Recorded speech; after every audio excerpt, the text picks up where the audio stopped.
Okay, another one in the alcoholing series. This time we're playing with these colors and a lot of silver and gold. What are we gonna do?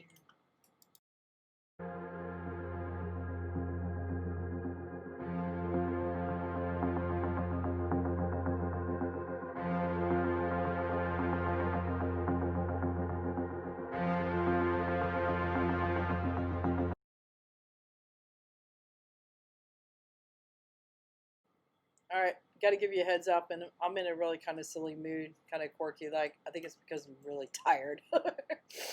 Brain's not functioning well. Anyway, I'm going to be working with a lot of silver and gold. I'm also going to be working with this alloy color.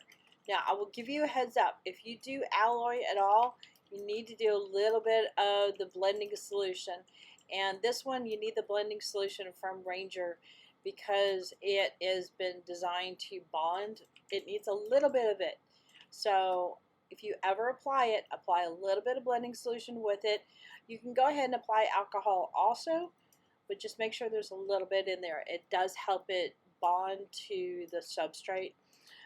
Otherwise, if you barely touch it, it comes off on your hands. It's really interesting, but it works really well when you add the blending solution. So that's what we're going to do.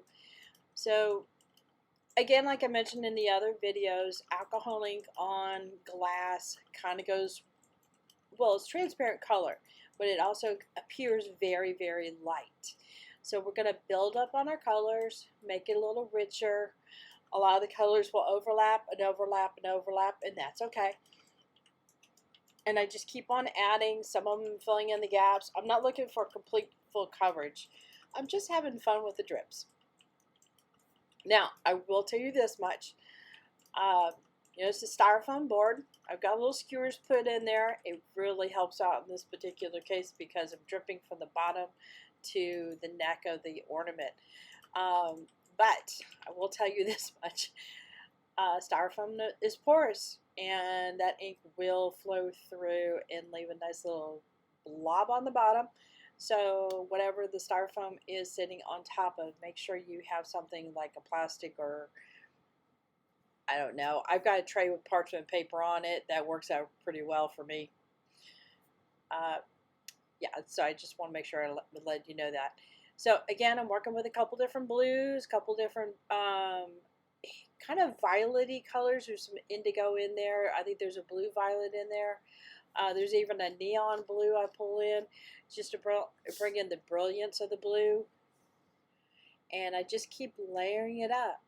And eventually I get a lot of the surface covered. I'm not, like I said, I wasn't going for 100%, more like a 70% or 80. Probably more like 70.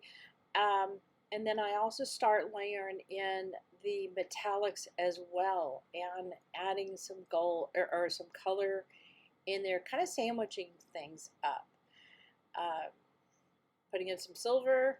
I think I even do in some rainbow, add some sparkle in there too. But it will come out and you'll see it. But it's probably mostly at the end going to be dominantly the blue tones and the brassy kind of color. That little bottle there, I have 91% alcohol. So this is a very simple technique. It's just a matter of how you're working with your colors and applying them over top that gives the end result that you want.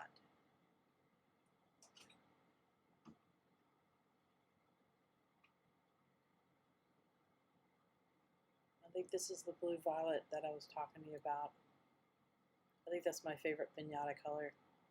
It's a really pretty color. And that's the Rainbow by Malibu. This is a violet blue combination. Also, if you put that one down first, it does, and let it dry, it won't move. And since the colors of alcohol ink are transparent on glass, I could put several coats of this rainbow on there, let it dry, and then start playing with the colors. And the colors you'll see the sparkle through the colors. And that's kind of cool too. I'm also be out on the lookout for a video coming up in this series that will have some treatments that you can do on the inside of the ornaments, and you can start combining some of these techniques for both the inside and the outside, because they'll work together since you're dealing with a transparent layer.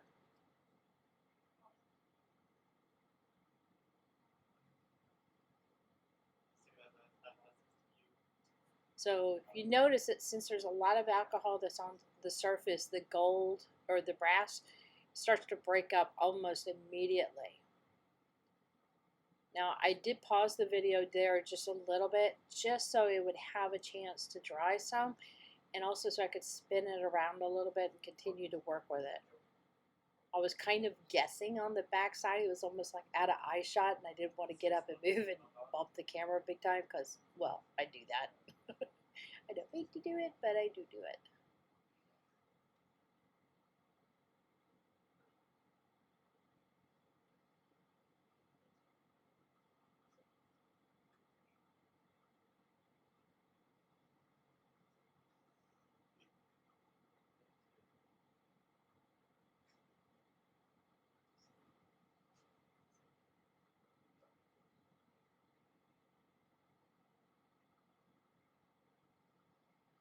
Yeah. So I'm really liking how this is coming. Right now it's just a matter of finessing, trying to figure out, okay, what's going to make it look the best. The indigo really brings up the saturation quite a bit, and I want that in some of the areas, and then some of the areas I want the brilliant blue to stand out. All these colors are probably going to end up overall looking like it's going to be one blue, but it's not. You're going to see some deep, rich blue and versus lighter blue. Some more of the rainbow, because I gotta have some sparkle. Alright, now put this to the side because it's got a lot of ink on it. It's going to need to dry. I'd give it at least a half an hour, especially in those metallic areas. They will evaporate, take the longest to evaporate. Now I will take and give this about 2 or 3 coats of the UV archival spray.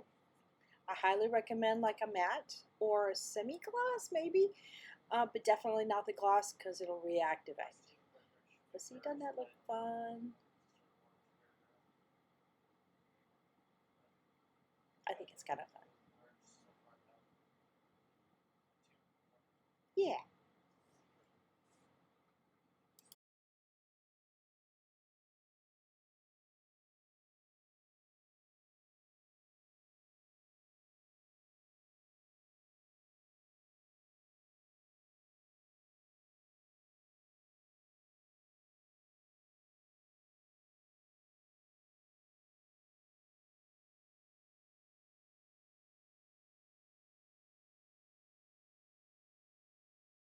Alright, you know what to do. Hit that like button, hit the subscribe button, but definitely hit the bell to get notified next time I put a video up.